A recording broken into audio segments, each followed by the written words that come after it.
So 2025 అటు సంక్రాంతికి వస్తున్నాం పరంగా కానీ ఇటు అవార్డ్స్ భగవంత్ కేసరి అవార్డ్స్ పరంగా కానీ చాలా హ్యాపీ. మరి ఈ సినిమాకి అటు సక్సెస్తో పాటు ఏమన్నా మెసేజ్ ఏమన్నా ఉందా? ఓన్లీ ఎంటర్టైన్మెంటేనా? లేదు, మెసేజ్ అంటే పర్టికులర్గా మెసేజ్ చెప్పడం ఉండదు, కానీ చాలా చాలా కనెక్టింగ్గా ఉండే ఎలిమెంట్స్ చాలా ఉన్నాయి. మనం ఇంటికి వెళ్ళాక కూర్చొని ఆ సీన్ గురించి మాట్లాడుకుంటారు. ఆ సీన్లో డైలాగ్స్ బాగున్నాయి కదా, ఆ సీన్ చాలా బాగుంది కదా, ఒక మంచి బ్యూటిఫుల్ సీన్స్ ఉన్నాయి, ఒక 2-3 ఉన్నాయి. అవి హాంటింగ్గా ఉంటాయి, హార్ట్ టచింగ్గా ఉంటాయి.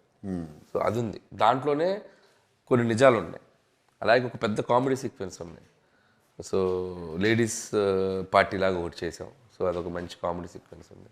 సో దాంట్లో కూడా ఒక హెల్దీ మెసేజ్ ఉంది. సో ఫన్ ఉన్న చోట, ఎమోషన్ ఉన్న చోట మెసేజ్ లాగా కాదు, కానీ ఒక మన ఇంటికి తీసుకెళ్ళచ్చు, ఒక కంటెంట్ లాగా అనిపిస్తుంది. అలా సెంటిమెంటా ఎలా? అయితే ఎమోషనల్ సెంటిమెంట్ ఉంది. సో ఎంటర్టైన్మెంట్ పరంగా చూస్తే అటు చిరు క్యారెక్టర్తో పాటు మిగతా ఏ క్యారెక్టర్స్ ఎంటర్టైన్మెంట్? చిరంజీవి గారి సినిమా అంతా 80% వెంకీ గారు వచ్చే వరకు మొత్తం చిరంజీవి గారు సోలో బ్యాటింగ్. దాంట్లోనే నయనతార, సచిన్ కేల్కర్తో ఉంటుంది. సో వీళ్ళ పక్కన హర్షవర్ధన్, క్యాథరిన్, అభినవ్ గోమటం, వీళ్ళది ఒక టీము. సో వీళ్ళ మధ్య జరుగుతుంటుంది సినిమా. సో బాగుంటుంది జర్నీ. ఇట్స్ లైక్ ఆయన క్యారెక్టర్ పట్టుకొని మనం ట్రావెల్ చేయడం స్టార్ట్ చేస్తే స్లోగా ఆయన వరల్డ్లోకి వెళ్ళిపోతాం మనం.